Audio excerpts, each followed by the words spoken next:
É um prazer apresentar a vocês o pregador da nossa noite. Esse aqui é o Diego. Boa parte de vocês já o conhece lá do infantil. O Diego tem servido na nossa equipe ministerial desde 2013, envolvido com o ministério lá com Vila Kids. E hoje, atualmente, o Diego cuida de toda a parte ali de 5 a 9 anos. Ele é responsável pela programação, grupos pequenos, tudo que envolve ali de 5 a 9. E o Diego é quem vai trazer a palavra de Deus essa noite para a gente. Diego, eu tenho certeza que Deus vai te usar. Amém. Deus te abençoe, a palavra está com você. Muito obrigado, Dodô. Boa noite a todos. Que bom poder estar aqui com vocês. E é bom porque não há nada melhor do que a gente poder investir um tempo para poder falar e ouvir a respeito do nosso Deus. O nosso Deus que nos tornou dignos de participar da herança no reino. O nosso Deus, como a palavra diz, que nos resgatou do império das trevas e nos transportou para o reino do seu Filho amado, em quem nós temos o perdão dos nossos pecados. É desse Deus que nós estamos aqui essa noite para ouvir, e é esse Deus tão maravilhoso que merece ser adorado nessa noite. Queria orar com vocês antes de começarmos. Nosso amado Pai, muito obrigado porque estamos aqui reunidos no nome do Senhor Jesus. Obrigado porque a Tua graça nos alcançou e nos transportou para o reino do Senhor Jesus Cristo. Obrigado pelo Teu amor, que o Senhor fale conosco nessa noite, para a Tua honra e para a Tua glória. Em nome de Jesus é que nós oramos. Amém. Comecei falando que o Senhor Jesus, Ele nos tornou cidadãos do Seu reino. Nós hoje somos parte do reino do Senhor Jesus Cristo. Por isso que o apóstolo Paulo, ele fala que a nossa cidadania, ela está nos céus. Isso quer dizer que nós não precisamos aguardar a volta do Senhor Jesus para já vestirmos a camiseta do reino. Nós já somos cidadãos do reino celestial. E mais do que ter essa consciência de que nós somos já agora cidadãos do reino, como é importante nós podermos conhecer os valores, os princípios, o padrão do reino, do qual nós já agora fazemos parte. E mais do que conhecer, é necessário viver aqui e agora. Isso quer dizer que você não precisa esperar o Senhor Jesus voltar para começar já a praticar os princípios do reino. Não precisa esperar o porvir. Aqui e agora, você já pode e deve viver os valores do reino do qual você faz parte. E é pensando nisso que nós estamos num ano muito especial, que é um ano cujo tema é para servir. Serviço é um dos princípios do reino. O servir é um dos valores do reino do qual nós fazemos parte. Não é um padrão do reino do mundo, mas é um padrão do reino do Senhor Jesus Cristo. E nós não devemos apenas servir, mas devemos saber como servir. Devemos servir conforme os padrões do nosso reino. E nós temos um excelente exemplo. O Senhor Jesus, Ele, o rei desse reino, Ele é aquele que nos inspira. Onde já se viu nesse mundo um rei que serve? Ele é a inspiração. Realmente, os padrões do reino não são os padrões que nós temos aqui. Portanto, eu quero convidar vocês a, nessa noite, descobrirmos os padrões do reino em relação ao serviço. A série Gentilmente, da qual o Dodô falou, que começou lá no mês de fevereiro, ela foi baseada na carta que Paulo escreveu aos Gálatas, baseado num trecho que está lá no capítulo 5, a partir do versículo 22, que diz assim: o fruto do Espírito, ele é amor, alegria, paz, paciência, amabilidade, bondade, fidelidade, mansidão e domínio próprio. Isso daí tudo, Paulo, ele encaixa num combo. Ele chamou isso de o fruto do Espírito. Se você contar aí, você vai ver 9 virtudes do caráter cristão. Essas 9 virtudes que apareceu aí na tela, que faz parte do fruto do Espírito, é isso que o Espírito Santo, ele desenvolve em nós. Ele produz esse caráter aprovado. E como o nosso tema, e como o princípio do reino é serviço, é exatamente isso que Deus quer produzir em nós, em benefício dos outros. O que eu quero dizer é que o Espírito Santo vai produzir em você o amor, a alegria, todas as demais virtudes, não para o seu único benefício, mas esse fruto que é gerado em você é para ser usufruído pelaquela pessoa que você está servindo. A bondade que o Espírito Santo gera em você vai ser usufruída pela pessoa que você serve. A mansidão que o Espírito Santo gerar em você vai ser usufruída pela pessoa que você está servindo. Então, ao decorrer de cada domingo, nós fomos focando a nossa atenção em cada virtude apresentada em Gálatas 5. Hoje, já quase encerrando a série, nós vamos falar sobre mansidão, a penúltima das virtudes do fruto do Espírito. E eu gostaria de começar essa exposição falando para vocês que de todos os personagens da Bíblia, apenas 2 foram classificados como sendo mansos. Nós temos um servo lá do Antigo Testamento, que é Moisés, e nós temos um servo apresentado no Novo Testamento, mas ele extrapola as fronteiras de Antigo e Novo Testamento, que é o Senhor Jesus Cristo. Lá em Números, no capítulo 12, a Bíblia diz que Moisés, o varão Moisés, muito manso, mais do que todos os homens que havia sobre a terra. Isso daí está em Números 12, versículo 2, versão Almeida Revista Atualizada. Então a Bíblia apresenta Moisés como sendo um homem manso. Vai servir de inspiração para nós nessa noite. E como eu falei, a Bíblia também apresenta o Senhor Jesus como sendo manso. Isso está lá em Mateus, no capítulo 11, versículo 29, que é quando o Senhor Jesus diz: tomem sobre vocês o meu jugo e aprendam de mim, pois eu sou manso e humilde de coração, e vocês encontrarão descanso para as suas almas. Eu queria começar falando um pouquinho sobre Moisés. Confesso que é muito interessante a gente olhar para Moisés, e quando a gente vai para Números 12, e a Bíblia fala que Moisés era o homem mais manso que havia sobre a terra, será que a Bíblia está se referindo ao Moisés que a gente está tão acostumado a ouvir? Aquele Moisés que, ao ver um egípcio agredir um hebreu, a Bíblia diz que Moisés olhou para um lado, Moisés olhou para outro, viu que não vinha ninguém e assassinou o egípcio. É desse Moisés que a Bíblia está chamando de muito manso, mais manso do que todos os homens sobre a terra? Em outra passagem, mais para frente, a Bíblia fala que Moisés, ele desce do monte com as tábuas da lei, escritas pelo dedo de Deus, e quando ele vê o povo em idolatria, ele quebra as tábuas da lei. É esse Moisés que a Bíblia está chamando de manso? Será que a Bíblia, ela se confundiu? Ela errou? Não, nós sabemos que a Bíblia é inspirada por Deus. A Bíblia, ela não cometeu erro. O que talvez esteja equivocado seja a nossa definição de mansidão. Talvez aquilo que nós entendemos como sendo mansidão não é o que a Bíblia afirma ser mansidão. E aí, se a gente for procurar na vida de Moisés, tem um trecho da história dele relatada lá em Êxodo, que vai mostrar para a gente o que não é mansidão, talvez esse conceito errado que nós encontramos, mas também vai mostrar para nós o conceito correto, bíblico de mansidão.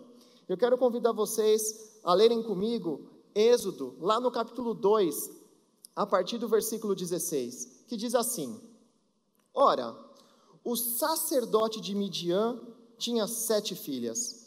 Elas foram buscar água para encher os bebedouros e dar de beber ao rebanho do seu pai. Alguns pastores se aproximaram e começaram a expulsá-las dali. Moisés, porém, veio em auxílio delas e deu água ao rebanho. Nesse trecho, nós somos capazes de identificar a distorção de mansidão, essa distorção que a gente acha que é, mas não é, e também nós conseguimos identificar o real conceito de mansidão. Vocês vejam que as filhas foram levar os seus animais para beber, mas os pastores queriam afastá-las, expulsá-las. Nós tínhamos ali mulheres que necessitavam de um defensor. Já viu aquele seriado tão antigo, né, que o SBT gosta tanto de reprisar e agora, quem poderá nos defender? Né? Não apareceu o Chapolin Colorado ali. Quem apareceu foi Moisés. Moisés as defendeu dos pastores. O que a gente entende disso? E a Bíblia afirma que esse homem que defendeu as mulheres dos pastores, ele foi chamado de manso. Com isso, nós aprendemos uma coisa: mansidão não é fraqueza. Mansidão não significa omissão.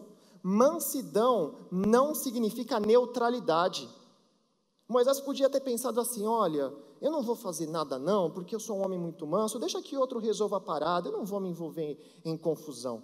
Não foi isso que ele pensou. Aliás, se tem algo que caracteriza Moisés, ele costumava intervir quando ele achava que alguém estava sendo injustiçado, prejudicado. Então, um homem que é manso, uma mulher que é mansa, não é aquela pessoa passiva, que não tem opinião para nada, que não desfaz as injustiças. Moisés agiu energicamente, ele defendeu as mulheres. Como a gente vê, Moisés, porém, defendeu as moças. Tanto é que mais tarde, elas voltam para a casa do pai, e o pai fala assim: ué, chegaram mais cedo hoje? E elas falam: pois é, este homem aqui nos defendeu das mãos dos pastores. Mansidão não é fraqueza. Como eu falei para vocês, no mesmo trecho é relatado então o que é mansidão. E eu queria ler com vocês o que é mansidão. Olha só que interessante. O final do texto lá de Êxodo que nós lemos fala que Moisés deu água ao rebanho. Está aí a mansidão. Vocês sabem quem foi Moisés? Tem um homem da Bíblia chamado Estevão, lá no livro de Atos, muitos séculos depois de Moisés. Esse cara fez uma descrição excelente a respeito de quem Moisés era. Eu quero ler com vocês, está lá em Atos, no capítulo 7, a partir do versículo 20. Olha a descrição que Estevão faz a respeito de Moisés. Ele diz assim: naquele tempo, nasceu Moisés, que era um menino extraordinário. Por 3 meses, ele foi criado na casa de seu pai. Quando foi abandonado, a filha do faraó o tomou e o criou como seu próprio filho. Moisés foi educado em toda a sabedoria dos egípcios e veio a ser poderoso em palavras e obras. Olha quem era Moisés. Quando esse trecho fala aí que Moisés foi criado pela filha do faraó, isso aí significa que ele foi criado na corte do rei, muito provavelmente preparado para o trono. Afinal de contas, ele era o filho da filha do faraó. Então, vai vendo o naipe do cara. Na sequência, esse versículo aí fala que Moisés foi educado em toda a sabedoria dos egípcios. E naquela época, o Egito era os Estados Unidos da época, o grande império. E aí, nesse momento, Moisés, ele foi para a faculdade dos egípcios, o que tinha de melhor na geração dele. Foi treinado em toda a sabedoria dos egípcios: química, ciências, medicina, filosofia, astronomia, um cara da mais alta qualidade intelectual. Depois o texto fala que ele veio a ser poderoso em palavras e obras, provavelmente treinado em técnicas militares, um cara de poder. Nós estamos nos referindo a um homem gabaritado, da mais alta qualificação. Quando nós lemos no texto das filhas que foram dar água para o seu rebanho, e nós vemos um homem desse porte, desse conhecimento todo que ele carregava consigo. A Bíblia diz que ele deu água de beber aos animais. Nós aprendemos com isso que Moisés era humilde. Moisés era um servo humilde. Ele serviu essas mulheres e ele fez algo considerado humilde. Um homem do gabarito dele, dando água de beber aos animais. Pois é, nós estamos chegando no conceito de mansidão. Biblicamente falando, mansidão e humildade, elas são 2 faces da mesma moeda. Elas se unem de uma forma harmônica e maravilhosa. Nós falamos no começo aqui da exposição, desse culto, que nós fazemos parte de um reino e que era necessário nós conhecermos os valores, os princípios desse reino. E nós precisamos viver isso aqui e agora. Então, uma primeira aplicação disso que nós já estamos conversando. Eu não sei, quem sabe você aí estudou muito, se capacitou. Você podia estar, quem sabe, dando palestras nas melhores universidades desse país e quem sabe até de fora. Será que servir as crianças aos domingos ali embaixo estaria à altura do teu gabarito? Quem sabe você tem tantos funcionários na sua empresa. Será que estaria à tua altura servir no estacionamento ali fora, mesmo debaixo de chuva, como é o caso dos voluntários que servem aqui muitas vezes? Serviço humilde é uma das coisas que define mansidão. Isso tanto é verdade que mansidão e humildade se conversam, que se nós voltarmos para o texto de Números, lembra aquele texto que falou que Moisés era o homem mais manso que havia sobre a terra? Se você trocar a versão da Bíblia, você vai ver que vai mudar um pouquinho, vai aparecer assim, que Moisés era, o mesmo texto, viu? Moisés era muito humilde, mais que qualquer outra pessoa na terra. Mansidão e humildade até se confundem na Bíblia dessa forma, porque é uma coisa só. Aí eu falei para vocês que 2 personagens da Bíblia são apresentados como sendo mansos, Moisés e o Senhor Jesus. Voltemos ao texto do Senhor Jesus, quando ele se apresenta como sendo manso. E ele diz assim, lá em Mateus 11, 29, tomem sobre vocês o meu jugo e aprendam de mim, pois eu sou manso e humilde de coração. Esse "e" aí, entre manso e humilde, significa que Jesus, ele está conjugando mansidão com humildade. E conjugar significa unir, ligar, unir-se harmonicamente. Mansidão e humildade se misturam de uma forma tão maravilhosa que fica indistinguível o que é uma e o que é outra. É uma mistura homogênea, uma só fase. Não tem como você ver a separação. Mansidão é humildade.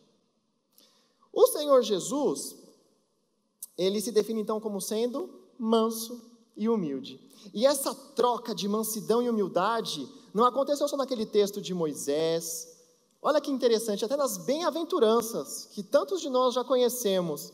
Se você abrir lá nas bem-aventuranças em Mateus 5, versículo 5, na versão Almeida Corrigida vai estar assim: bem-aventurados os mansos, porque eles herdarão a terra. Mas se você for abrir em outra versão, quem sabe a NVI, você vai entender assim: bem-aventurados os humildes, pois receberão a terra por herança. Então eu acho que está ficando claro que mansidão e humildade na Bíblia, elas se conversam, se misturam de uma forma tão especial.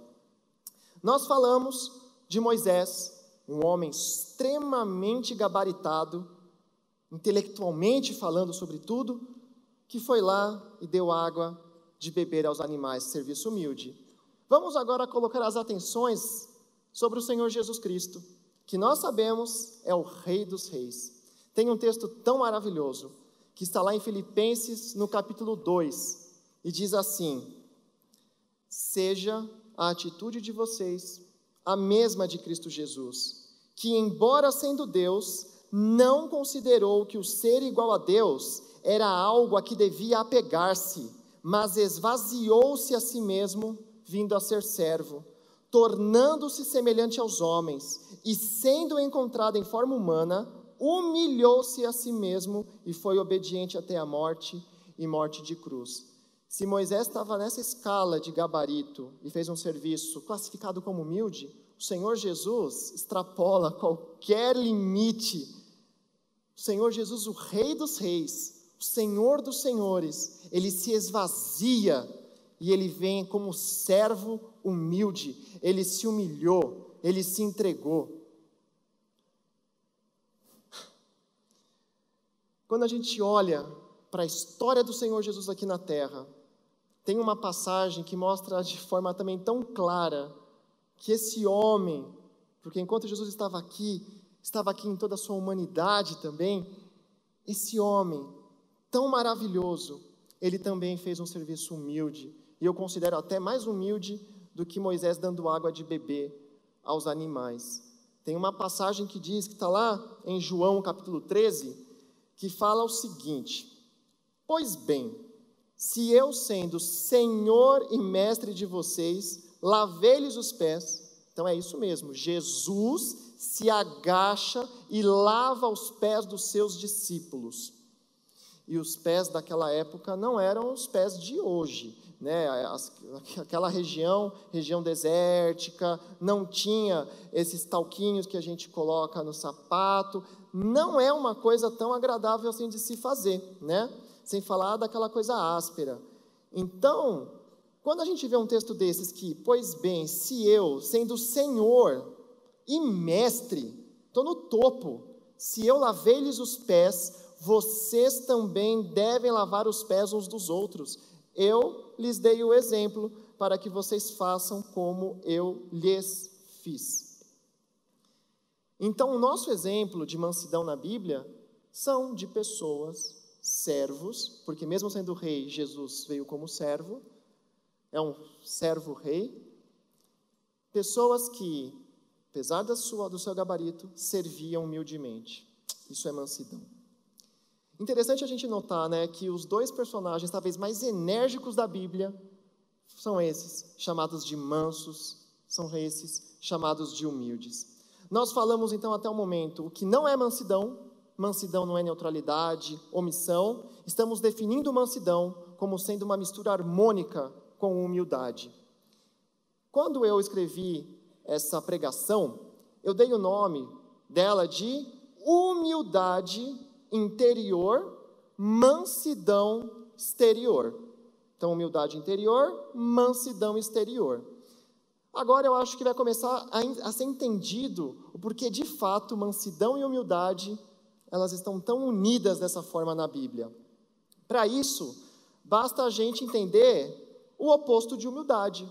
Qual que é o oposto de humildade? Orgulho, altivez, vaidade. Esses, né, são os antônimos de humildade.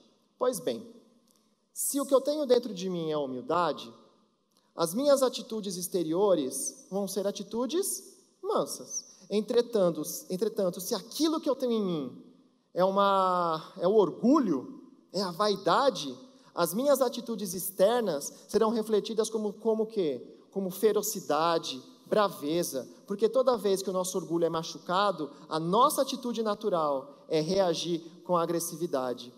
Então eu queria mostrar para vocês algumas passagens tão interessantes que realmente mostram que quando nós somos humildes, a nossa atitude exterior, ela é mansa. Quando nós não somos humildes, a nossa atitude exterior é de agressividade. Tem um texto que eu vou mencionar aqui para vocês, nós não vamos ler no telão, que está lá em Lucas, no capítulo 9, a partir do versículo 51. E é um texto tão legal e interessante, que é quando o Senhor Jesus, ele manda mensageiros à frente dele, para preparar caminho, e eles tinham que passar por Samaria. E os samaritanos e os judeus, eles não se davam assim tão bem. Na verdade, nada bem. E esses mensageiros que estavam indo servir lá, a Bíblia fala nessa passagem de Lucas 9, que eles foram rejeitados pelos samaritanos. E aí, quando Tiago e João voltam para Jesus, eles falam assim: olha, esse povo aí, a gente vai servir e nós ainda somos rejeitados. E a Bíblia diz que eles falam assim para Jesus: por que a gente não manda cair fogo do céu nesse povo? E Jesus fala assim para eles: que espírito é esse que há em vocês? Então olha que coisa interessante, né? Às vezes você já entendeu que você é chamado para servir, e servir inclusive naquilo que parece ser muito humilde. E você vai com boa vontade, o coração cheio, vai disposto a servir, e ainda é rejeitado, expulso. Ora, se aquilo que está dentro de você não for humildade, sem o seu orgulho e a sua vaidade, quando alguém está servindo e é rejeitado, seu orgulho é arranhado, é ferido, qual é a atitude natural da carne? É mandar cair fogo do céu. Você vai querer que aquela pessoa, as pessoas que você está servindo e que não estão te dando a mínima, você vai querer partir para a agressão mesmo. Mas Jesus ensina uma coisa, Jesus é humilde.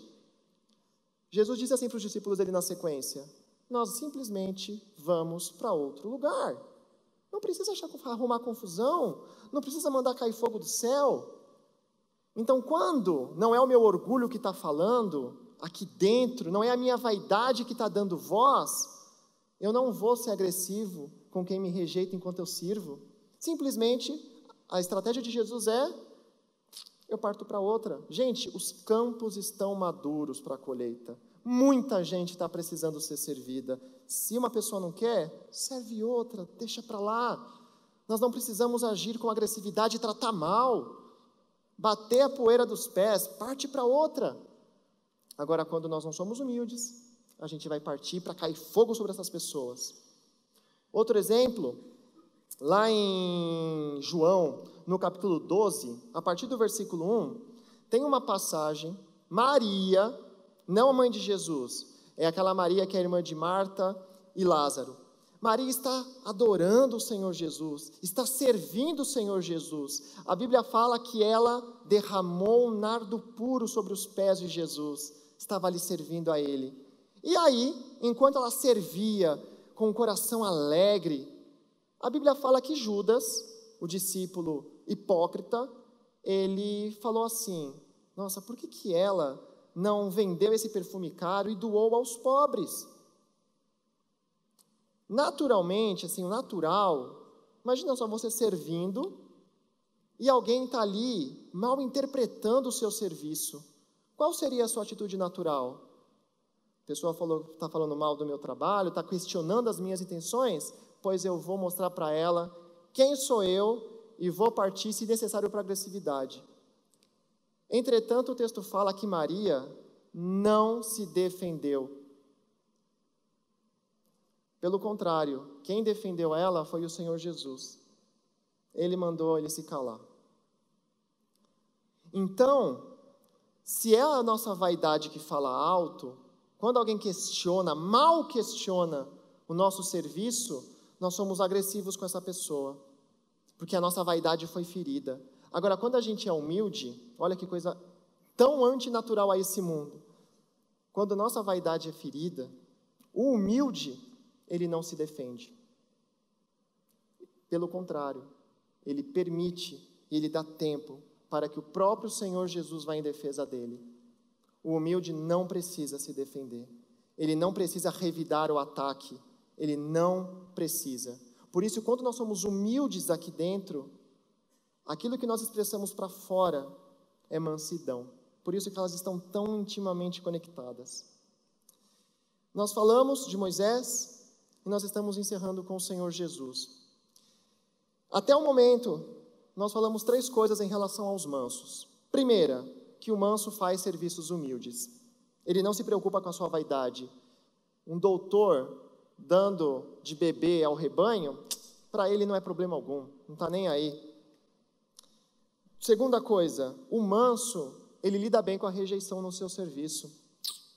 A vaidade dele não está ferida se alguém rejeitá-lo naquilo que ele está fazendo. Ele simplesmente parte para outra. Terceira coisa, o manso, ele não se defende.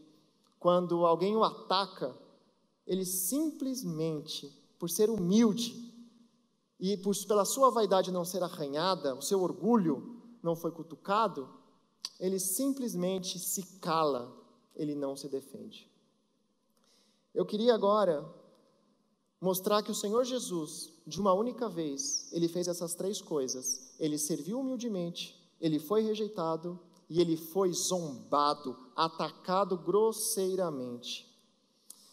A Bíblia fala que o Senhor Jesus, ele fez o serviço dos serviços, o maior dos serviços, na cruz. A Bíblia diz que quando Jesus estava ali, o Rei dos Reis, na cruz, a Bíblia fala que ele se entrega e que todas as pessoas ali zombaram dele. A Bíblia diz que Jesus, ele prestou um serviço humilhante, porque o Filho de Deus teve as suas roupas rasgadas. E eu queria mostrar para vocês o que os soldados fizeram com o Senhor Jesus. Lá em Mateus 27, diz que os soldados tiraram-lhe as vestes, puseram nele um manto vermelho, fizeram uma coroa de espinhos, colocaram em sua cabeça, puseram uma vara em sua mão direita e, ajoelhando-se diante dele, zombavam: Salve, Rei dos Judeus! Cuspiram nele e, tirando-lhe a vara, batiam-lhe com ela na cabeça. Depois de terem zombado dele, tiraram-lhe um manto, vestiram-lhe suas próprias roupas e então o levaram para crucificá-lo. Jesus ali estava servindo. Servindo a quem? A todos nós. E enquanto ele servia, um serviço humilhante, ele foi rejeitado pelos soldados e ele foi cruelmente zombado. O que ele fez?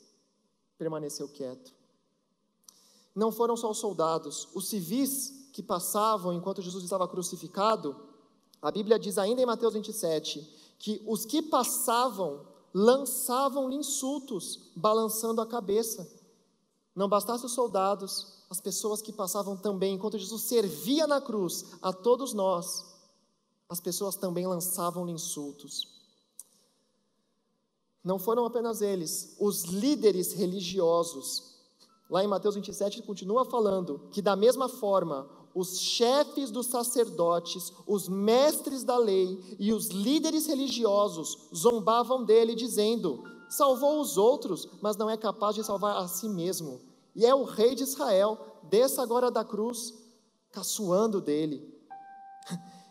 E como se não bastasse os soldados, os civis e os líderes religiosos, pasmem, até os ladrões na cruz, ridicularizando o Senhor Jesus, diz assim lá em Mateus 27, 44, igualmente os insultavam os ladrões que haviam sido crucificados com eles. Em nenhum momento esse servo humilde se defendeu. Em nenhum momento ele agrediu de volta, porque ele era manso interiormente. Quando levado para o governador, lá em Mateus 27, diz assim, que depois de ser acusado pelos chefes dos sacerdotes, pelos líderes religiosos, Jesus nada respondeu. Então Pilatos lhe perguntou: você não ouve a acusação que estão fazendo contra você? Jesus servindo, se entregando, sendo acusado, zombado, você não está escutando? Mas Jesus não lhe respondeu nenhuma palavra, de modo que o governador ficou muito impressionado. O manso é aquele que serve humildemente e ele não se defende. Nós somos chamados para fazer parte de um reino. O padrão do reino celestial não é o padrão que nós encontramos aqui no mundo. Para o mundo, mansidão é sinônimo de fraqueza. Quem faz isso que o Senhor Jesus fez é chamado de fraco. Mas para nós, que pertencemos ao reino celestial, mansidão é uma virtude. Os padrões do reino não são os padrões que nós conhecemos aqui no mundo. Nós somos cidadãos do reino celestial. É necessário que nós conheçamos esses princípios e que nós vivamos eles aqui e agora. A boa notícia é que nós não estamos sozinhos nessa missão. Deus, através do Espírito Santo, Ele produz em nós aquelas 9 virtudes, entre as quais mansidão faz parte. Não é você, pelo seu esforço, que vai aprender a ser manso. Não é o seu esforço próprio que te faz ser manso. Mansidão é uma virtude espiritual. Ela acontece à medida que você se submete ao agir do Espírito Santo. É um momento em que você se quebranta e você se ajoelha e você fala para Deus: Senhor, nada de bom habita em mim, isto é, em minha carne. O bem que eu desejo fazer eu não faço, o que eu tenho feito é o mal que eu não quero fazer. O mal que eu não quero fazer eu faço. Eu sei que eu devo ser humilde, mas na verdade o que me importa são as glórias. Eu sei que eu devo servir humildemente, mas eu quero os melhores postos. Eu sei que quando eu sirvo, eu só quero receber mérito e aceitação. É tão difícil servir quando eu sou rejeitado. Eu sei que é difícil servir enquanto eu sou zombado, enquanto eu sou mal questionado, mal julgado, a minha intenção é me justificar e agredir de volta. Mas, se você entendeu que o padrão do reino é servir humildemente, você pode simplesmente dobrar o seu joelho, confessar que você não vai conseguir isso sozinho, e você humildemente, humilhando-se diante de Deus, você pode falar para Ele: Senhor, eu estou aberto para que o Teu Espírito Santo faça obra em mim, e eu anseio por ter o Espírito Santo produzindo em mim o mesmo caráter que tinha no Senhor Jesus. Eu sou seguidor do Senhor Jesus. Nós, como discípulos do Senhor Jesus, Jesus não chamou ninguém para acreditar nele. Jesus convocou os seus discípulos a fazerem outros discípulos. E ser discípulo, quem já brincou de siga o mestre? Brincar de siga o mestre é, se o mestre levanta a mão, todos os outros levantam a mão. Se o mestre dá uma volta, todos os outros dão uma volta. Seguir a Jesus é participar de siga o mestre. Se Jesus era humilde, se esse é o padrão do reino dele, nós também o imitaremos. Ele é digno da nossa imitação. E para isso, nós dependemos do agir do Espírito Santo em nós. Então agora eu gostaria de orar. E aquele que quiser entregar a sua vida para que o Espírito Santo produza em você as virtudes do reino, esse é um bom momento de você fazer essa oração comigo.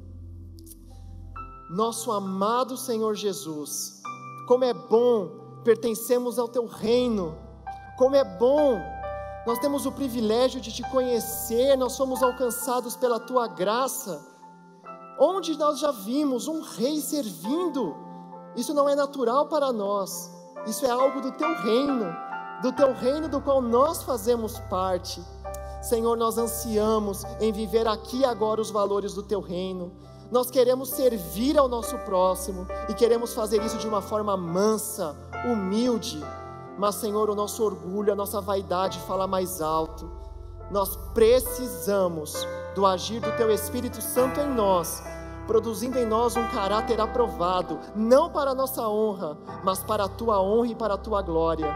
Senhor, nós Te pedimos que muitas pessoas sejam alcançadas através do nosso serviço e que através da nossa mansidão as pessoas venham a Te conhecer e a Te glorificar e que vejam em nós um bom referencial e que quando vierem nos perguntar por que somos assim, nós responderemos: porque o Espírito de Deus habita em mim, eu faço parte do reino celestial. Em Teu precioso nome, Jesus, nós oramos. Amém. E nós temos agora uma nova oportunidade. Nós falamos tanto aqui sobre o reino do qual nós fazemos parte. E não só fazemos parte desse reino, porque como nós falamos aqui, o Senhor Jesus, Ele ofereceu a vida dele em serviço.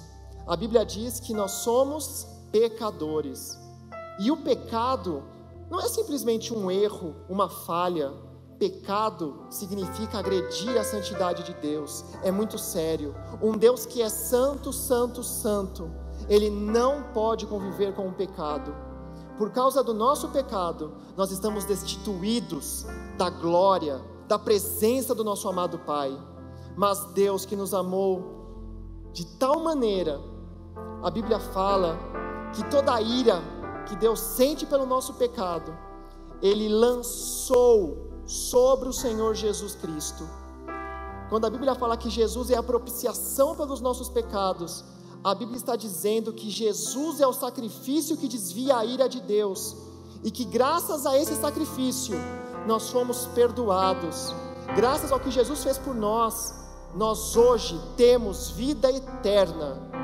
E é por isso que o Senhor Jesus, Ele falou para os seguidores dele. Ele disse: este é o meu pão, dado em favor de vocês. O pecado de vocês vai ser lançado sobre esse corpo. Esse é o vinho, é o sangue que eu vou derramar em favor de vocês. E eu quero, é uma ordenança. Jesus falou: eu quero que aqueles que me seguem celebrem essa comunhão, essa cerimônia, como um memorial. Nós celebramos a ceia em memória do que o Senhor Jesus fez por nós. enquanto nós comemos, nós lembramos que Jesus serviu humildemente e foi tão difícil. Mas Ele serviu e Ele conquistou para nós vida eterna. Então agora, os voluntários vão passar distribuindo nas bandejas a ceia. Você vai receber o pão e o cálice. A instrução é, assim que você receber a bandeja, primeira coisa que você vai fazer, você vai passá-la para quem está do seu lado e só então você vai retirar os elementos da ceia. Nós vamos aguardar até que todo mundo receba, para que nós possamos então celebrar esse memorial.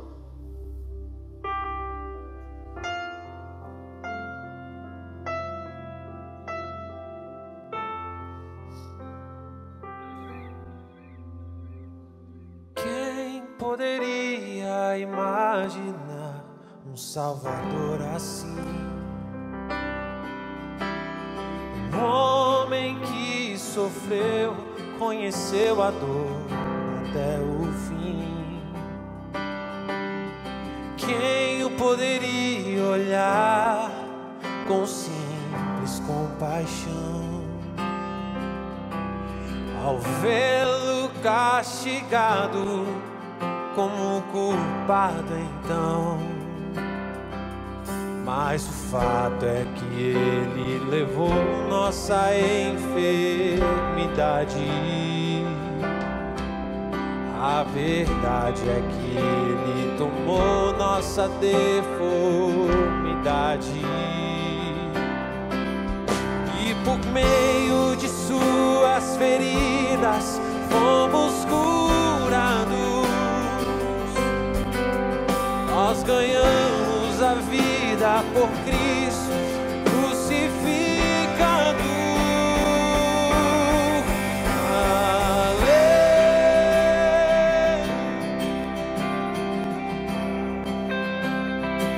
Aleluia.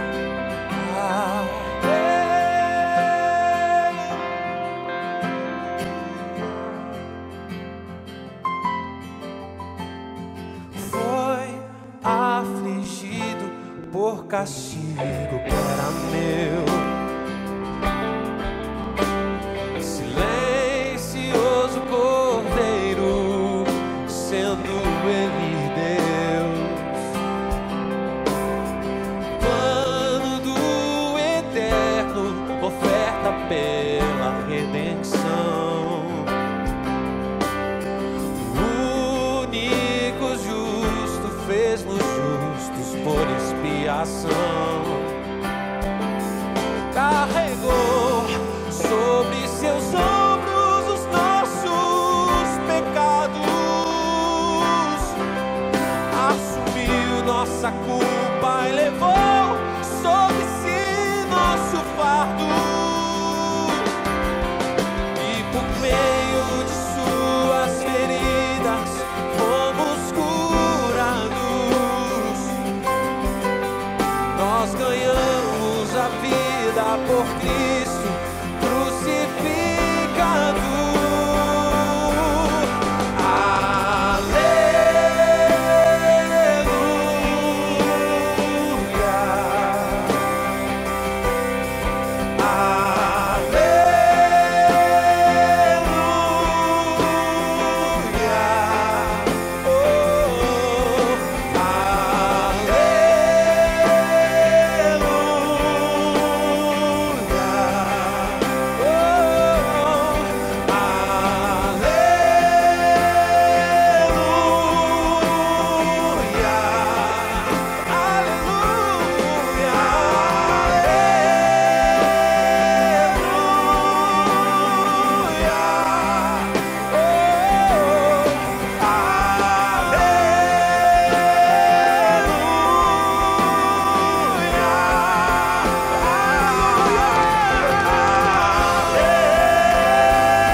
vale lembrar que se você foi capaz de discernir o sacrifício que Jesus fez por você, você pode participar desse momento sem nenhum constrangimento. Você é convidado. Alguém não recebeu ainda o pão, o suco? Muito bom. Então eu gostaria agora que a gente orasse. E nós vamos fazer isso em memória dele. Como é bom quando a gente traz à nossa memória aquilo que nos dá esperança. Eu não sei se você está passando por um contexto, talvez de morte, na família, talvez alguém tão querido. É tão bom saber que o Senhor Jesus, Ele venceu a morte. Nós estamos aqui nos lembrando que Ele entregou o corpo, que Ele entregou o sangue. Mas nós sabemos que a história não terminou ali, porque a Bíblia fala que ao terceiro dia, o Senhor Jesus Cristo, Ele ressuscitou. Era muito importante que Ele morresse, mas igualmente importante que Ele ressuscitasse, porque quando Ele ressuscitou, Ele mostrou que o sacrifício na cruz foi aprovado pelo Pai. Ele venceu a morte, e essa é a nossa esperança. A nossa esperança é que quando o Senhor Jesus voltar, Ele também vai ressuscitar todos aqueles que dormiram nele. Nós temos uma palavra maravilhosa de esperança, a melhor das notícias: Jesus venceu a morte. Vamos nos lembrar agora do sacrifício que Ele fez. A gente vai orar e depois a gente vai celebrar esse momento. Senhor Jesus, nós Te glorificamos, porque o Senhor é o nosso Salvador. A palavra diz que naquele glorioso dia, pessoas de toda tribo, povo, língua e nação estarão diante do trono, dizendo que a salvação pertence a Deus, pertence a Ti. Nós nada fizemos para merecer a nossa salvação. O Senhor fez tudo. Nós somos salvos pela Tua graça, pelo Teu amor. Obrigado porque somos amados. Que o Teu Espírito nos lembre quem nós somos, filhos amados de Deus em Ti, Senhor Jesus. Nesse momento Te damos graças pelo pão que representa o Teu corpo, e também Te damos graças pelo sangue, pelo suco que vamos beber agora, que lembra o Teu sangue. Obrigado, porque nós temos esperança na Tua morte e na Tua ressurreição. Amém, Senhor Jesus. Nós podemos comer o pão.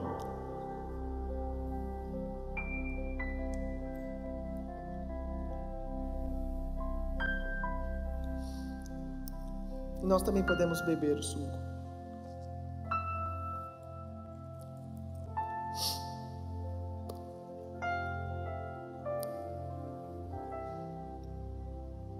Muito bem. Que Deus abençoe. Ainda não acabou, não precisa se levantar. Tem mais uma coisinha para vocês ouvirem. Mas que Deus abençoe vocês. E obrigado por estarem aqui nessa noite.